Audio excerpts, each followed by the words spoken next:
پھر وہ تو اتنا کریم ہے، جب اس کی بارگاہ میں رکوع کی حالت میں جھکیں گے، گردن جھکی ہوئی ہوگی، جب اس کے سامنے سجدہ ریز ہوں گے،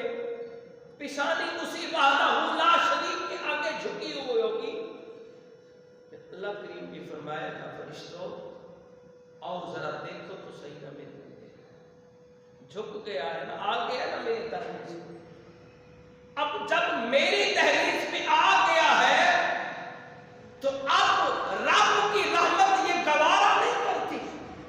کہ میرے پاس آ بھی جائے، جھکے بھی صحیح اور کہے مالک سبحان ربی اللہ، تو ہی اعلیٰ ہے، تو ہی کریم ہے، تو ہی رحیم ہے، بلند و بالا ہے، پاک ہے تو ذات۔ اے فرشتوں جب تعریف بھی کرے، مجھے پاک بھی کہے، بلند بھی کہے، عظمت والا بھی کہے، فرشتوں بتاؤ تو صحیح نہ، میری رحمت اب کیسے گوارا کر